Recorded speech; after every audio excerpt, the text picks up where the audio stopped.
Je ne sais pas si tu sais, mais il y a quelque chose qui est un petit peu symptomatique aujourd'hui dans notre société, dans notre époque.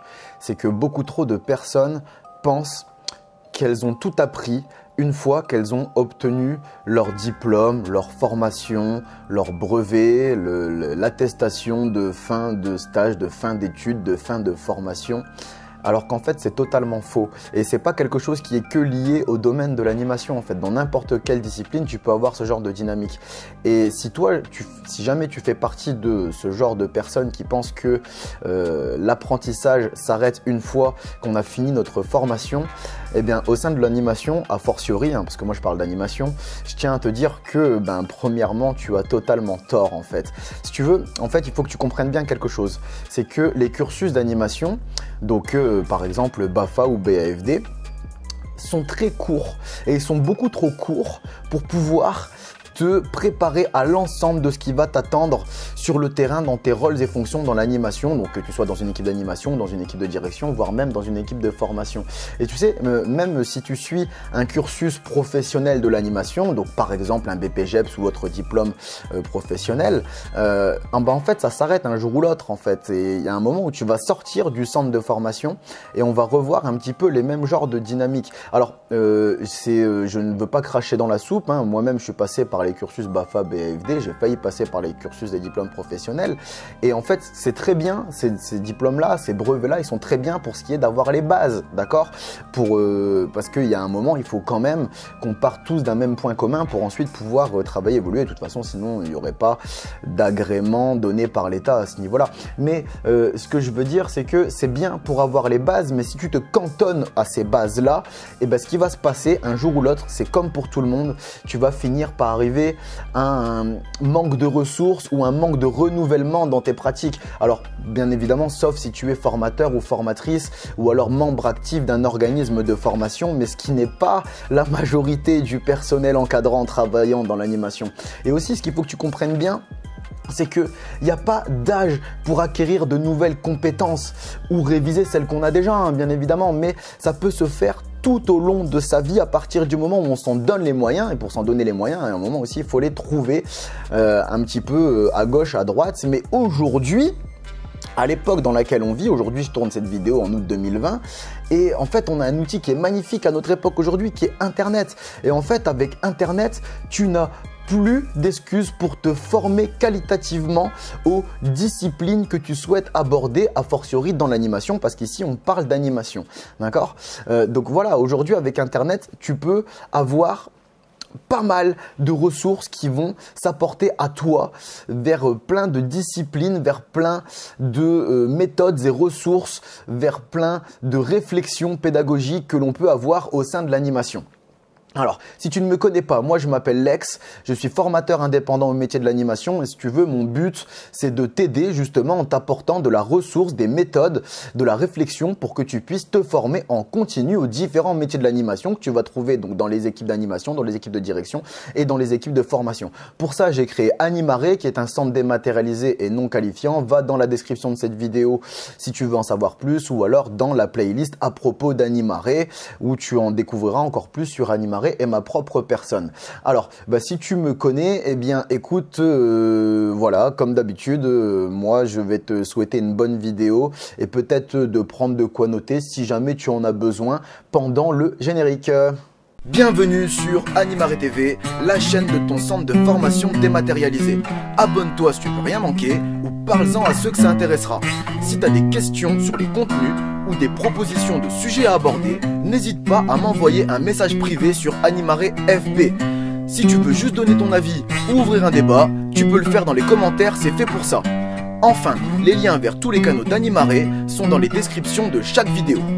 Bon visionnage, Lex.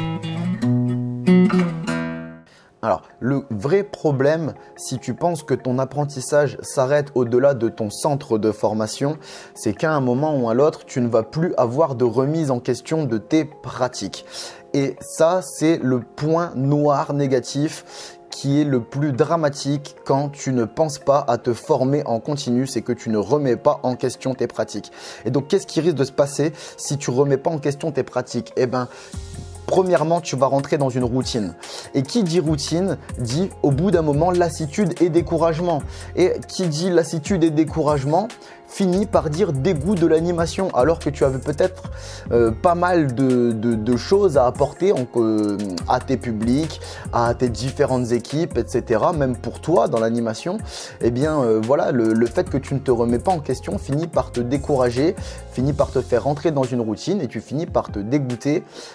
Combien j'en vois qui quittent l'animation parce qu'ils ont l'impression de tourner en rond, ils ne voient pas les perspectives d'évolution qu'il peut y avoir dedans, alors qu'en fait, ces perspectives d'évolution, elles dépendent juste d'eux-mêmes et de l'effort conscient qu'il faut faire pour se dire je veux progresser, renouveler, changer ou améliorer mes pratiques. Voilà. Ensuite, le deuxième point que tu risques de rencontrer si jamais tu ne remets pas en question tes pratiques, c'est que ben oui, on les croise, hein, tu les as peut-être toi-même croisés, peut-être que tu l'étais à une autre époque, peut-être que tu l'es aujourd'hui et que tu as envie de changer ce trait de caractère d'encadrant que tu as et donc c'est pour ça que tu suis les différents contenus d'Animaré aujourd'hui, mais c'est que au bout d'un moment, si tu remets pas en question tes pratiques, ben oui, comme je t'ai dit, tu les as peut-être croisés ou peut-être que tu l'es, enfin, etc. Mais il y a des risques que tu finisses par devenir un encadrant, pardon, médiocre ou dangereux en fait. Bah oui, tout simplement. Pourquoi?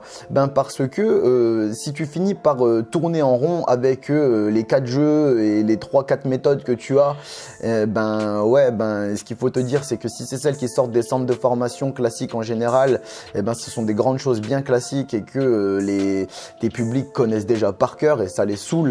Et ils n'ont pas forcément envie que toi tu leur rapportes, et en tout cas c'est pas comme ça que tu vas te démarquer ou te faire bien voir au point de vue de ton public, en apportant toujours les mêmes choses qui tournent en rond et qu'ils connaissent déjà par cœur et qui n'ont plus forcément de sens, ou alors même c'est peut-être tout simplement que tu as 2-3 techniques et que tu recherches à mettre face à n'importe quel public sans aucune adaptation. Eh bien oui, au bout d'un moment, il faut se dire que c'est peut-être pas hyper qualitatif ce que tu apportes à ce niveau-là si tu n'as pas cherché à le remettre en question et à le faire progresser. Et dans la même démarche, les personnes qui ne cherchent pas à remettre en question leurs pratiques et qui ont des pratiques dangereuses ou illégales, ou illégales en fait, elles risquent de continuer dans de continuer à se voiler la face et continuer leurs pratiques qui sont dangereuses pour elles-mêmes, pour leur public, pour l'animation en général, pour les séjours, ou voire illégales, hein, donc ce qui fait que ça fait baisser sensiblement le niveau des encadrants sur le terrain. Et tout ça pourquoi? Parce que les personnes ne veulent pas se remettre en question à la base. Et puis moi je pense le dernier risque qui risque, tu comprends ce que je veux dire, la dernière chose qui risque d'arriver si jamais tu remets pas en question tes pratiques, c'est que, et ça peut peut-être être lié aux 2 premiers points, soit au dégoût de l'animation ou alors le fait que tu sois devenu un encadrant médiocre, ce que tu risques de faire, c'est de quitter l'animation précocement alors que tu avais un potentiel de dingue à apporter, que ce soit pour toi-même, pour tes équipes ou encore plus pour les différents publics que tu aurais pu rencontrer. Et en fait, si ça se trouve, par manque de remise en question, tu t'es gâché une carrière potentielle que tu aurais pu avoir, une très belle carrière, dont en plus qui aurait pu servir une bonne partie de la collectivité, de la société, de tes différents publics que tu aurais pu rencontrer, tout simplement. Ok? Et en fait, si tu veux, ce qu'il faut que tu comprennes dans mon parcours, c'est que moi, j'ai eu la chance d'être formateur pour différents organismes de formation et qui n'avaient absolument rien à voir les uns aux autres, à part le fait qu'ils étaient agrémentés par Jeunesse et Sport. Mais si tu veux, ce qui fait que ça m'a donné quand même accès à une base de ressources, de méthodes et de réflexion pédagogique énorme et rare qui dépasse très certainement l'entendement de ton imagination. En tout cas, ça dépassait l'entendement de ma propre imagination avant même que je ne découvre tout ce que j'ai découvert. Mais je sais que tout le monde n'a pas eu cette chance sur son parcours d'avoir été à la fois formateur mais aussi formateur pour différents organismes qui n'ont pas les mêmes visions, orientations et applications pédagogiques. Et si tu veux, c'est quand même une force que moi j'ai eue qui m'a permis quand même de m'ouvrir les yeux sur plein de choses dans le champ des possibles dans l'animation. Et si j'ai créé Animare, c'est pour que toi aussi, tu puisses avoir accès à tout ce qui m'a permis d'être la bête d'encadrant que je suis aujourd'hui. Mais si je suis devenu cette bête d'encadrant, je te dis, c'est pas le fruit du hasard, d'accord? C'est un, de la remise en question, et deux, de la découverte de choses qui étaient à ma portée et que j'ai réussi à comprendre, assimiler et à retransmettre au sein de mes propres pratiques. Et si tu veux, moi, voilà, j'ai créé Animare aujourd'hui pour t'en faire profiter toi un maximum de cette ressource que j'ai pu avoir et découvrir. Et bien évidemment, si je veux te transmettre cette ressource, c'est pour que un maximum de séjours en profitent, que ce soit pour toi directement, pour tes équipes ou encore une fois pour les différents publics que tu vas rencontrer. Alors Animare, qu'est-ce que c'est? Animare, c'est un centre de formation dématérialisé et non qualifiant. Qu'est-ce que ça veut dire? Dématérialisé, ça veut dire que la plupart des actions d'Animare se passent sur Internet pour que tu puisses y avoir accès un petit peu plus facilement. Et non qualifiant, ce qui veut dire que je ne délivre pas de diplôme, je ne suis pas pour le moment agrémenté par Jeunesse et Sport. Moi, je te délivre plus du savoir, mais bon, peut-être qu'un jour, je chercherai à avoir un agrément Jeunesse et Sport, hein, peut-être délivrer du BAFA, BFD, mais pour le moment, c'est pas ce qui m'intéresse. Et si tu veux, ça me permet quand même un peu plus de souplesse dans les différents propos, des différents contenus que je vais aborder en fait. Mais bon, voilà. Mais en fait, si tu veux, Animare, moi, c'est vraiment pour moi, pour toi, c'est un outil d'aide à la formation continue. Pourquoi? Parce que premièrement, ça se passe quand tu veux. C'est sur Internet et donc Internet, c'est le meilleur outil pour que tu puisses y aller au moment où tu as tes disponibilités qui te le permettent, d'accord? Il n'y a pas forcément de logistique à devoir mettre en place pour que tu viennes me rencontrer pour pouvoir te former avec moi. Non, tu es là sur ton téléphone, dans ton salon, depuis ta télé si elle est reliée à Internet ou je ne sais quoi. Tu peux te former avec Animare sans avoir besoin de développer de grands moyens logistiques. Ensuite, la deuxième chose, c'est que moi, ce que j'essaye de t'apporter avec Animare, c'est que j'essaye de t'apporter de la méthode, de la ressource et de la réflexion, que tu sois en animation, en direction ou en formation. Et en fait, si tu veux, moi, à travers tout ça, j'essaye de travailler ou en tout cas de te transmettre ce que j'appelle la cohérence pédagogique. La cohérence pédagogique, c'est-à-dire moi, les principes que je véhicule en formation, en direction et en animation sont les mêmes, d'accord? Pourquoi? Parce que j'estime moi qu'il doit y avoir un lien entre le tout. Par exemple, si je suis sur le terrain en tant que directeur et que je veux transmettre une dynamique à mon équipe pour qu'elle transmette cette dynamique au public, enfin si je leur demande de transmettre une dynamique au public qu'on va encadrer, eh bien ça va être plus simple selon moi si j'agis exactement de la même façon avec eux pour à la fois leur montrer l'exemple et aussi les mettre dans le bain, ce qui leur permettra après pour eux de mieux assimiler et transmettre les méthodes pédagogiques qu'on essaye de transmettre au public parce qu'ils les auront vécues de l'intérieur. Si tu veux, pour donner un exemple simple, c'est voilà, moi quand je suis formateur en organisme de formation physique, ce que j'essaye de faire, c'est de ne pas mettre mes stagiaires dans un climat qui est plus stressant qu'un examen, que le baccalauréat ou les types d'examens que tu veux, permis de conduire ou ce que tu veux, sachant que derrière, moi je vais vouloir qu'ils mettent les jeunes dans un climat de vacances. C'est pas logique, c'est pas cohérent en fait. Justement, ce qu'on va essayer, bien évidemment, il y a un petit peu la pression du centre de formation, hein, c'est un petit peu normal. Est-ce que tu vas obtenir ou pas le brevet pour lequel tu es venu te former? Mais on essaye de minimiser un maximum cette pression pour les inciter quand même derrière à transférer ce climat de vacances. Ne t'étonne pas que tes animes ne donnent pas un climat de vacances au public jeune que vous encadrez si toi-même en direction tu leur mets une pression de dingue, pire que s'ils passaient des examens. Enfin bref, je vais pas trop m'étaler là-dessus, mais tu vois ce que je veux dire. Donc c'est ça aussi Animare, c'est que on parle aux trois grands types d'encadrants dans l'animation, qui sont en animation, en direction et en formation, avec les mêmes principes. Bien évidemment, il va y avoir des adaptations pour chacun d'entre eux, mais le principe de fond reste le même. Ok ? Ensuite, Troisième point que je t'apporte avec Animare, bien évidemment, c'est du renouvellement de tes pratiques. Oui, parce que je t'aborde les différents les différents volets de l'animation, à la fois sur de l'activité, de la vie quotidienne et de la vie collective. Je ne fais pas que te présenter des jeux tout simplement ou des activités. Je te parle aussi de vie quotidienne. Donc, c'est tout ce qui va tourner autour des besoins individuels du public que tu vas encadrer, et je te parle aussi de la vie collective. Donc c'est tout ce qui va tourner à la fois autour de la régulation de la vie de groupe et des instances de décision que l'on va pouvoir prendre tous ensemble. Et il y a même au-delà de tout ça, je te parle aussi d'orientation pédagogique que toi tu peux choisir, et j'essaye de ne pas me fixer à une seule. J'essaye toujours, quand je t'en présente une, de te montrer celle qui est un peu opposée, et après pour que toi tu puisses un petit peu faire ton choix un petit peu entre les deux, tu vois, où est-ce que tu vas mettre ton curseur. Et donc c'est ça aussi que je t'apporte avec Animare. Ce n'est pas que de l'activité pure et dure, d'accord? Il y a aussi pas mal de réflexions autour sur à la fois la vie quotidienne, la vie collective, mais aussi sur les orientations pédagogiques que tu peux rencontrer sur le terrain et que toi tu vas pouvoir choisir et adopter pour ajouter à tes pratiques, et ensuite assimiler et faire découler des actions depuis ses propres orientations pédagogiques, d'accord? Aussi, ce que moi je te propose avec Animare, c'est aussi une certaine qualité de ressources. Alors quand je dis qualité, c'est parce que je te parle à la fois, que ce soit en activité, en vie quotidienne ou en vie collective, je te parle à la fois de la technique pure et dure en elle-même. Je te parle aussi la technique, c'est comment est-ce qu'on fait exactement, il doit se passer quoi, à quel moment, comment est-ce qu'on commence, comment est-ce qu'on termine, et comment est-ce qu'on agit entre les deux, voire comment est-ce qu'on prépare, comment est-ce qu'on conclut, comment est-ce qu'on analyse.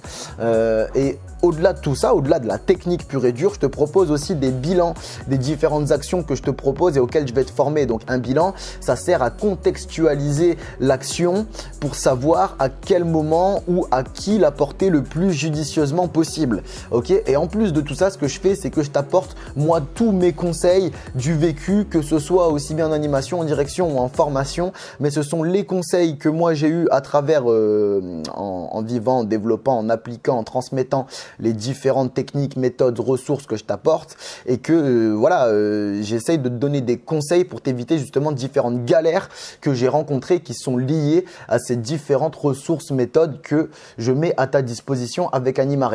Et aussi, je viens de t'en parler aussi un petit peu précédemment, mais je t'apporte aussi avec Animare beaucoup de réflexion pédagogique. De la réflexion pédagogique, si tu veux, pour la résumer simplement, c'est le quoi, le comment et le pourquoi. Et peut-être que le pourquoi, c'est le plus important dans tout ça.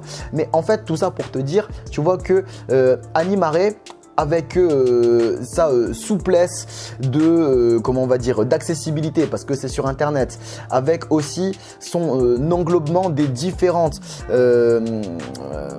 rôles et fonctions et applications qu'on peut avoir aussi bien en animation, en direction ou en formation, avec les différents renouvellements de tes pratiques, qu'elles soient en activité, en vie quotidienne ou en vie collective, avec la qualité de ressources que je t'apporte et avec toute la réflexion pédagogique qui va tenir ou graviter autour de tout le contenu que je vais t'apporter. Tu vois que j'ai vraiment créé un centre de formation qualitatif, dématérialisé, mais à hauteur de ce que tu pourrais trouver dans un autre centre de formation classique et physique. D'accord? Et donc, Animare comporte 4 canaux différents. Le premier canal, c'est donc Animare TV. C'est le fer de lance d'Animare, c'est sa vitrine, et donc c'est là ici sur cette chaîne YouTube donc que tu es en train de m'écouter ou de me regarder parler. Et donc Animare TV sert à présenter à la fois les fondamentaux, les communs de l'animation, donc qui sont collectifs, communs, qu'on retrouve à peu près dans tous les accueils collectifs de mineurs ou dans les différents centres de formation, et aussi les différentes méthodes et ressources que moi je véhicule et donc que je transmets et que je mets à ta disposition et que j'ai récupéré dans plein d'organismes de séjour différents et aussi plein d'organismes de formation différents, et donc que je mets à ta disposition. Je te fais une présentation de tout ça sur Animare TV. Il y a un deuxième canal, c'est Animare FB. Donc Animare FB, donc c'est une page Facebook qui me permet à la fois de partager le contenu que je crée et que je diffuse sur Animare TV, mais qui me permet aussi de partager quand je surfe un petit peu sur le web, sur la toile, que ce soit sur Facebook ou ailleurs, des contenus d'autres différents créateurs de contenu que je trouve intéressants et que je vais te partager parce que j'estime qu'il y a du lien, il y a du sens à ce que toi tu découvres ça ou que tu redécouvres ça pour que tu y réfléchisses au sein de tes propres pratiques personnelles. Ok? Et donc aussi Animare FB, c'est un moyen de me joindre par message privé si jamais tu as des questions ou des envies de sujets que tu voudrais que j'aborde. Voilà, tu peux très bien me contacter aussi en message privé sur Animare FB. Voilà, juste à savoir que des fois, il me faut du temps pour répondre parce que je suis quand même pas mal occupé. Ok? Ensuite, tu as un troisième canal, donc 3. Qui appartient à Animare, c'est la communauté des animaristes. Alors la communauté des animaristes, c'est un groupe Facebook que j'ai créé, donc qui est lié à la page Animare FB. Et donc si tu veux, ce groupe-là, il a été fait pour regrouper à la fois les soutiens, les utilisateurs et les fans des différents canaux d'Animare, mais aussi toutes les autres personnes qui voudront discuter et échanger avec nous à propos de l'animation, à partir du moment où elles respectent les quelques petites règles d'adhésion que j'ai créé pour les différentes interactions entre individus au sein de ce groupe. Et en fait, si tu veux, ces règles, elles servent à ce qu'il n'y ait pas de moqueurs, de haters, de donneurs de leçons, de trolls, tu sais, tous les personnages désagréables qu'on peut rencontrer sur les différents groupes Facebook ou communautés des différents réseaux sociaux ou asociaux, comme tu veux, c'est toi qui les appelles comme tu veux. Mais voilà, tu sais, tous les Dark Avengers du net, là, ben voilà, on en est débarrassé grâce à ces petites règles d'adhésion. Je suis très fier des différentes interactions qu'il y a dessus et notamment de la qualité des réponses que tu peux trouver parce que oui, sur cette communauté, c'était aussi ça le but de la communauté des animaristes, c'est que tu puisses discuter avec des personnes qui sont dans un petit peu la même optique que toi au niveau de l'animation parce qu'elles suivent les différents canaux d'Animare. Et donc, ce qui est génial là-dedans, c'est que tu peux aussi avoir des réponses quant à tes différents questionnements, tes différentes interrogations. Tu peux avoir des réponses qui ne sont pas forcément les miennes, mais qui sont quand même dans un état d'esprit où on se rejoint quelque part. On n'est pas forcément d'accord sur tout à 100%, mais sur les grandes lignes, on est quand même en phase. Et donc, on a quand même certains atomes crochus. Et donc, c'est génial parce que tu peux avoir des versions alternatives que la mienne. Enfin, voilà. Et enfin, dernier canal d'Animare pour le moment, hein, à voir par la suite, il s'appelle la médiathèque Animare. Donc, la médiathèque Animare, c'est un site internet hébergé par la plateforme Podia. Et qui, là-dessus, je te présente, enfin, c'est plus une présentation, c'est là-dessus tu peux découvrir donc les différentes méthodes et ressources que moi je véhicule donc au sein de mes propres pratiques et donc à travers Animare, mais d'une manière approfondie, où on va jusqu'au fond du fond. Tu vois, Animare TV, on découvre la médiathèque Animare, on va dans le fond des choses. Alors bien évidemment, hein, tu l'as peut-être déjà compris, la médiathèque Animare, contrairement à tous les autres canaux, donc Animare TV, Animare FB et la communauté des animaristes, ça sont des canaux totalement gratuits et à ta disposition. Maintenant, la médiathèque Animare n'est pas un canal gratuit, c'est le canal qui représente mon entreprise.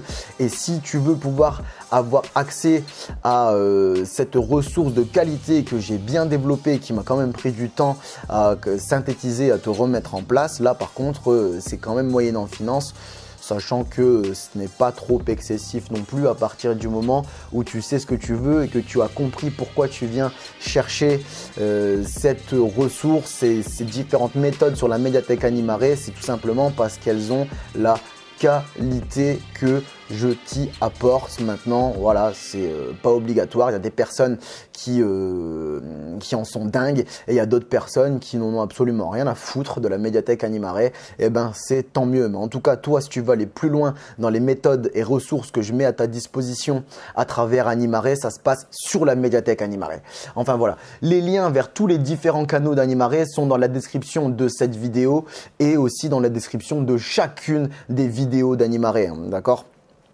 Mais ce que je veux que tu comprennes en fait, c'est pourquoi est-ce que j'ai créé Animare. Le but d'Animare, c'est que tu deviennes un monstre de l'animation, en fait, c'est ça. C'est que tu puisses devenir une bête d'encadrant dont on va se souvenir, voire même qu'on va rappeler pour ses propres compétences qui n'existent pas ailleurs dans l'entourage des encadrants autour de l'organisateur de séjour ou de l'organisme de formation autour duquel tu gravites. Et qu'est-ce que j'appelle une bête d'encadrant, un monstre d'encadrant?